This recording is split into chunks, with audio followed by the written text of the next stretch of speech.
मुझे ज़ोर का झटका लगा था जब मैंने देखा कि बिग बॉस के घर में एक मोलेस्टर, आरोपी, habitual sexual predator Sajid Khan वो बैठा है, उसकी मेहमान नवाजी हो रही है। मैं ऐसे काम पर थूकती हूँ जिसके लिए मुझे किसी का प्राइवेट पार्ट देखकर, टच करके, फील करके रेटिंग देना पड़े। थूकती हूँ मैं ऐसे काम पर। एक मोलेस्टर को, एक सेक्सुअल प्रेडेटर को बिग बॉस जैसे मंच पर आमंत्रित करके बोला जाए, आ जाओ। बोलूँगी साजिद को, चल निकाल अपना प्राइवेट पार्ट निकाल। यहाँ पर कितने 100 कैमरास होंगे बिग बॉस के घर में, लगभग 100 कैमरास के सामने मैं रेटिंग देने को तैयार हूँ। चल शुरू करते हैं। कुछ लोग कहते हैं कि अरे अभी तो ये साबित नहीं हुआ कि उसने सच में यौन शोषण किया कि नहीं किया। मानते हैं, हम नहीं बोल रहे कि अभी के अभी उसको जेल के सलाखों के पीछे डाल दो, ऐसा नहीं बोल रहे हम बोल रहे हैं कि जब तक कानूनी कार्रवाई पूरी नहीं हो जाती तब तक उस आरोपी को किसी भी मंच पर कंटेस्टेंट के तौर पर या गेस्ट के तौर पर आमंत्रित नहीं करना। ये है लीगल नोटिस जिसे तैयार किया है फाल्कन लीगल ने, और ये देख सकते हैं आप कि हम सलमान सलीम खान को भेज रहे हैं, बिग बॉस के makers Endemol Shine India private limited को भेज रहे हैं, और एक कॉपी हम नेशनल विमेंस कमीशन को भी भेज रहे हैं। और इसमें यही लिखा है जो मैंने पहले कहा आपसे कि हमारी गुजारिश है कि जल्द से जल्द मोलेस्टर आरोपी साजिद खान को बिग बॉस के घर से बेदखल कर दिया जाए। ये उसका वहाँ पर उसकी मौजूदगी हम पीड़ित महिलाओं के मुंह पर एक करारा तमाचा है। आप हमारे अनुभव को, हमारी पीड़ा को खारिज नहीं कर सकते। हमारे मोलेस्टर को आप अपने घर पे बुलाकर बिठा रहे, खिला रहे, पिला रहे, ये गलत है। आप ऐसा नहीं कर सकते। हम लोग चुपचाप बैठकर तमाशा नहीं देखेंगे। हम रोड पर उतर आएंगे, जुलूस निकालेंगे, मुहिम चलाएंगे। हम आपको दिखाएंगे नारी शक्ति किसको बोलते हैं। ये लोग जो ऐसा बोलते हैं कि अरे जब कोई हादसा होता है तब क्यों नहीं आवाज़ उठाया जाता है, 10 साल बाद, 15 साल बाद, 20 साल बाद ये लोग होश में आके आवाज़ क्यों उठाते, क्यों ऐसा? तो इन लोगों से मैं कहना चाहूँगी कि भाई, यौन शोषण जैसे हादसे के बाद महिला एकदम टूट जाती, उसको समझ में नहीं आता क्या करना, कैसे करना, किसके पास जाना, क्या बोलना। उसका हौसला टूट जाता, उसकी हिम्मत टूट जाती, उसको समझ में नहीं आता क्या करना, कैसे करना, जीना कि मरना। ऐसे में हाँ, आप ये उम्मीद रखते हैं हमसे कि हम पुलिस स्टेशन जाएं और बोले सर फलाना इंसान ने हमारे साथ गलत किया सर। अरे शर्म से पानी पानी हो जाते हम।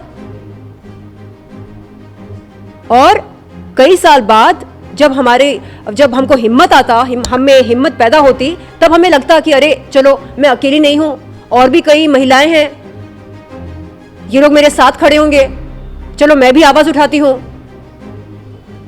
अरे साजिद खान कोई छोटी मोटी हस्ती है क्या? फराह खान का भाई है, बहुत बड़े लोग हैं ये इंडस्ट्री में। फराह खान के कनेक्शंस किसके साथ हैं आप सबको आप पता होगा आपको। शाहरुख खान की चहीती है वो। तो ऐसे कैसे हम बोलना कि अरे फराह खान के भाई ने हमको छेड़ा, अपना प्राइवेट पार्ट दिखाया, रेट करने को बोला। हिम्मत नहीं आती ये सब बोलने को। अब हिम्मत पैदा हुई ना हमारी। क्यों? क्योंकि अब तक हम खुद को कसूरवार ठहरा रहे थे। हमें लग रहा था कि अरे हम नहीं गए होते तो ये सब नहीं होता, नहीं हुआ होता। लेकिन अब समझ में आ रहा कि अरे सिर्फ मेरे साथ ही नहीं हुआ, और भी कई महिलाओं के साथ हुआ, मैं अकेली नहीं हूं। अब हिम्मत पैदा हुई। अब हम बोल रहे कि जो हुआ गलत हुआ, करो कानूनी कार्रवाई। नहीं, और ये लोग जो बोल रहे ना कि हम लोग पब्लिसिटी के लिए कर रहे हैं, ओके, मेरे अनुभव को साइड में रख दो। जो बाकी की महिलाएं हैं वो लोग भी झूठे हैं। हाँ, आप बोल रहे कि मैं झूठी हूं? अच्छा, मेरे अनुभव को साइड में रख दो जी। वो लोग झूठे हैं क्या? सबके अनुभव एक समान कैसे हो सकते हैं? सब बोल रहे हैं। हमको लेकर गए बेडरूम में, डीवीडी कलेक्शन दिखाने के बहाने हमारे ब्लाउज में हाथ डाला, हमको प्राइवेट पार्ट दिखाया, ये किया वो किया। हम सबके अनुभव एक जैसे हैं। मतलब हम लोगों ने मिलकर एक ग्रुप मीटिंग की कि चलो इसको फंसाते हैं। कैसे फंसाएं? सब मिलकर एक ही कहानी बताएंगे। ऐसा होता नहीं। अगर इनके माँ के साथ, इनकी बहनों के साथ, इनकी पत्नियों के साथ, इनकी करीबी महिला मित्रों के साथ ऐसा होता, ये लोग बोलते, ऐसा बोलते, सीधे पहुंच जाते साजिद खान के घर पे, उसकी धुलाई करते। देखिए, इस देश में प्रॉब्लम ये है कि हम जब बोलते कि हमारे साथ कुछ गलत हुआ, सबसे पहले तो ये माना जाता है कि नहीं नहीं नहीं, ऐसे नहीं हो सकता, नहीं ये झूठ बोल रही।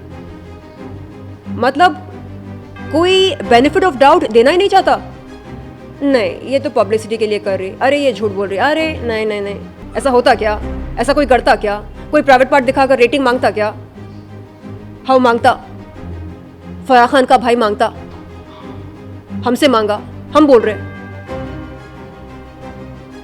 और भी कई महिलाएं बहुत कुछ बोल रही हैं जिनके साथ यौन शोषण हुआ। आपके साथ नहीं हुआ, आप डाउट कर रहे। आपकी बहन के साथ होता ना, आपकी बहन के साथ, आपकी करीबी मित्र के साथ, आपकी माँ के साथ, आपकी पत्नी के साथ अगर ऐसा होता ना, आप डाउट नहीं करते। तो कहने का मतलब ये है कि हम जब हिम्मत करके आगे आके खुलकर मीडिया के सामने बयान देते तो ये लोग ऐसा बोलते हैं, अरे पब्लिसिटी के लिए कर रही। तो हम किसके पास जाना? पुलिस के पास जाना, कोर्ट का दरवाज़ा खटखटाना, क्या करना? मीडिया के पास जाना, या चुपचाप खुदकुशी कर लेना, मर जाना? आप बोलो क्या करना? मैंने तय कर लिया, मैंने बात की अपने वकीलों से। तो मेरे जो वकील हैं सुहेल सर और सैफ जी, इन्होंने कहा कि खुदकुशी करने की ज़रूरत नहीं है, मरने की ज़रूरत नहीं है। इस देश में कानून है, ये जंगल नहीं है, ये एक देश है, संविधान के अनुसार चलता है ये देश। तो जो कानूनी रास्ता है उस पर हम चलेंगे, कानून का दरवाज़ा खटखटाएंगे और इंसाफ की भीख मांगेंगे, गुजारिश करेंगे कि हम सबको न्याय मिले, तमाम पीड़ित महिलाओं को न्याय मिले। हम चुपचाप नहीं बैठेंगे। मैंने कहा आपसे, हम सभी महिलाएं रोड पर उतरेंगे, मोर्चा निकालेंगे, जुलूस निकालेंगे, एक मुहिम चलाएंगे।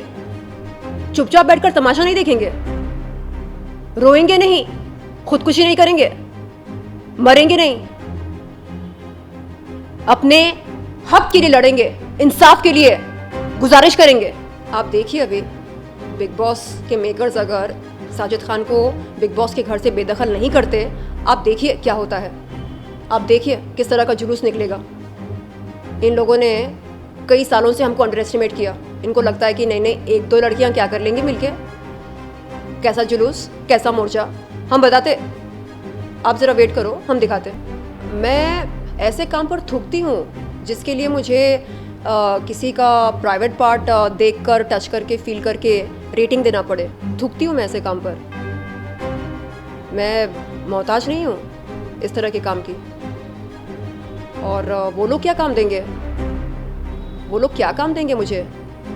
एक मोलेस्टर को, एक सेक्सुअल प्रेडेटर को बिग बॉस जैसे मंच पर आमंत्रित करके बोला जाए, आ जाओ कंटेस्टेंट बनो, हाँ, और तुम्हारे सारे पाप धुल जाएंगे, तुम्हारी गलतियों पर पर्दा डाला जाएगा, गुनाहों को मिटा दिया जाएगा।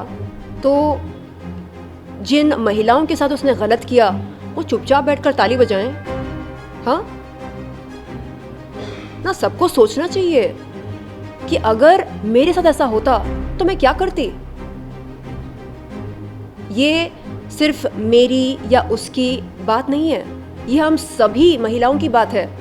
कब तक हम सहें और क्यों डरें? किससे डरें? साजिद खान से डरें? क्यों डरें? क्योंकि फराह खान का भाई है इसलिए, क्योंकि सलमान सर का हाथ उस पर है इसलिए।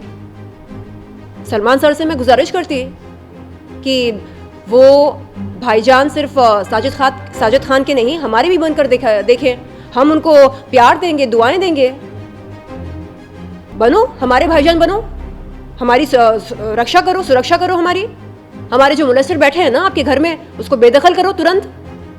एक बहन की गुजारिश है ये, इतना नहीं कर सकते अपने बहन के लिए? तो फिर भाईजान भाईजान भाईजान क्यों बोलते लोग आपको? इसलिए बोलते ना क्योंकि आप सबके भाई बने फिरते हो। बनो हमारे भाई, बनो हमारी रक्षा करो। सबसे पहले तो मैं एक मेजरिंग टेप लेकर जाऊंगी, बोलूंगी साजिद को, चल निकाल अपना प्राइवेट पार्ट निकाल। यहाँ पर कितने 100 कैमरास होंगे बिग बॉस के घर में, लगभग 100 कैमरास के सामने मैं रेटिंग देने को तैयार हूँ। चल शुरू करते हैं। भारत के सभी वासियों को ये देखना चाहिए कि कैसे एक सर्वाइवर, एक विक्टिम अपने मोलेस्टर के साथ डील करती है, कैसे वो आमना सामना करती है। ये मेरे ख्याल से सभी के लिए एक प्रेरणा स्रोत बनेगा, मतलब एक क्या बोलते हैं, इंस्पिरेशन बनेगा। ये लोग बोलेंगे यस, हम क्यों चुप बैठे हैं, हम क्यों शर्मिंदा हो? गलती आपने की ना, आप हमको अपने घर पे बुलाए ना। हाँ, हमने बदतमीजी की, आपने बदतमीजी की। यौन शोषण किसने किया? यौन शोषण आपने किया। तो शर्मिंदा हम क्यों फील करें? बिग बॉस के मेकर्स को मुझे समझ में नहीं आ रहा कि हो क्या गया है। आपको समझ में नहीं आ रहा है कौन गलत है कौन सही है। चलो, अगर बात सिर्फ एक महिला की होती तो आप कह सकते थे कि ओके ठीक है, सिर्फ एक ही महिला ने शिकायत की। हालांकि बात एक महिला की भी क्यों ना हो, शिकायत होती है। लेकिन यहां पर आप देख सकते हैं कि एक नहीं, दो नहीं, कम से कम 10-15 महिलाएं शिकायत कर रही हैं, बोल रही हैं, हिम्मत करके आगे आगे बोल रही हैं कि नहीं हमारे साथ गलत किया उसने। कभी वर्क प्लेस में गलत किया, कभी घर पर बुलाकर गलत किया, कभी यहां कभी वहां। तो हम सब झूठ बोल रहे क्या? उस समय तो मैं बहुत ही डरी हुई सहमी थी। मैं बहुत यंग थी, मतलब 18, 19, 20 साल की थी मैं, और उसी समय मेरे पापा गुजर गए थे। तो ऐसे में बहुत ज़्यादा मैं इमोशनली डिस्टर्ब थी। उस हालत में मैं उनसे मिलने गई, ये सोच कर कि नहीं, अगर पापा होते तो यही कहते ना कि जाओ अच्छे मीटिंग्स करो, नाम कमाओ, आगे बढ़ो। ये सोचकर मैं गई मिलने। लेकिन जब जोर का झटका लगा, जब उसने अपना प्राइवेट पार्ट दिखाया, बोला कि इसको टच करो, फील करो, 10 में से कितने नंबर देते, जब इस तरह की घिनौनी, घटिया, गलीज बातें उसने की, तब एकदम ब्लैंक हो गई मैं। शॉक, मतलब डीप शॉक में चली गई।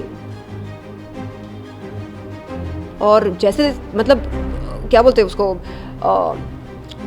विद ग्रेट डिफिकल्टी, मतलब बहुत हिम्मत करके खुद को मैंने वहाँ से संभाल कर निकाला, मतलब भाग गई मैं वहाँ से। मुझे लगा कि और कुछ देर रुकूंगी तो बंदा बलात्कार कर देगा। तो जैसे तैसे वहाँ से निकल गई मैं। और उसके बाद जो मेरी हालत हुई, कुछ समझ में नहीं आया क्या करूं, किसके पास जाऊं, शिकायत करूं ना करूं, या इस बात को एकदम दिल में दबाकर रखूं। और कई सालों तक मैंने खुद को जिम्मेदार ठहराया उस वारदात के लिए। मुझे लगा कि नहीं, अगर मैं नहीं जाती तो ये वारदात, ये हादसा नहीं होता। लेकिन जब मीटू मूवमेंट यहाँ पर शुरू हुआ इंडिया में, तब एहसास हुआ कि ओ माय गॉड, मैं अकेली लड़की नहीं थी जिसके साथ उसने गलत किया, कई महिलाओं के साथ गलत किया। तब जाकर हिम्मत पैदा हुई। मुझे लगा कि नहीं, मैं अकेली नहीं हूं, ये लोग सब, ये मेरे साथ हैं, ये भी पीड़ित महिलाएं हैं, इनके साथ भी गलत हुआ, अब आवाज उठाना चाहिए, ये सही टाइम है। तो तब जाकर हिम्मत पैदा हुई। सभी से मैं अनुरोध करती हूँ, अनुराग ठाकुर सर से, स्मृति ईरानी जी से, अमित शाह जी से, national commission for women Rekha ji से, सभी से मैं अनुरोध कर रही हूँ कि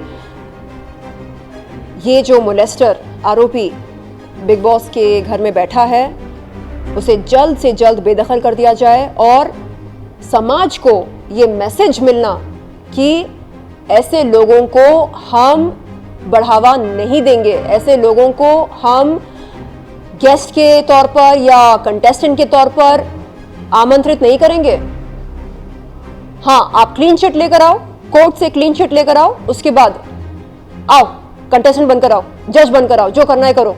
लेकिन जब तक ये आरोप आपके क्लियर नहीं हो जाते, आप ऐसे हीरोगिरी नहीं कर सकते। हाँ ठीक है ना, उनको बोलने दो, कोर्ट ऑफ लॉ में बोलने दो, जवाब हम देंगे, हम जवाब देंगे। उसने क्या किया, कैसे किया, कब किया, सब बातें बताएंगे। और हम सभी पीड़ित महिलाएं एकजुट होकर उसके खिलाफ और ऐसे तमाम एंटी सोशल एलिमेंट्स के खिलाफ आवाज उठाएंगे, जुलूस निकालेंगे, मुहिम चलाएंगे। ये लोग क्या समझते हैं? इनके पास मजल पावर है, मनी पावर है, हाँ, खान लोगों का सपोर्ट है, आशीर्वाद है, तो जो चाहे कर सकते हैं। नहीं कर सकते। ये देश संविधान के अनुसार चलता है। अब हम बताएंगे कि नारी शक्ति किसको बोलते हैं। मैं सभी से अनुरोध करती हूं कि ये जो रेप कल्चर है, मोलेस्टेशन कल्चर है, ड्रग कल्चर है, सेक्सिज्म कल्चर है, नेपोटिज्म कल्चर है, इन सभी कल्चर्स को हम बढ़ावा ना दें।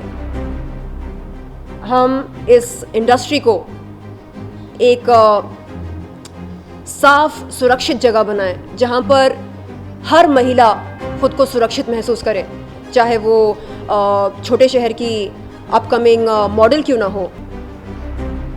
हर महिला यहाँ पर सुरक्षित महसूस करे। और वो तमाम लोग जो ये सोचते और ये मानते कि वो कुछ भी कर सकते हैं, क्यों? क्योंकि वो बड़े फिल्म मेकर हैं, डायरेक्टर हैं और बड़े बड़े लोगों के साथ जुड़े हैं, तो कुछ भी कर सकते नहीं। उन्हें अपनी सोच में बदलाव लाना पड़ेगा। ये नया भारत है, यहाँ पर गुंडागर्दी नहीं चलेगी, यहाँ पर यौन शोषण करने वालों के लिए कोई जगह नहीं होगी। ये बात हम अच्छी तरह से समझ लें। अब बस बहुत हो गया। देखना चाहते हैं कि आगे नेक्स्ट क्या होता है आपके साथ इंसाफ में। हमारी गुजारिश है। Thank you so much. Thank you so much. धन्यवाद।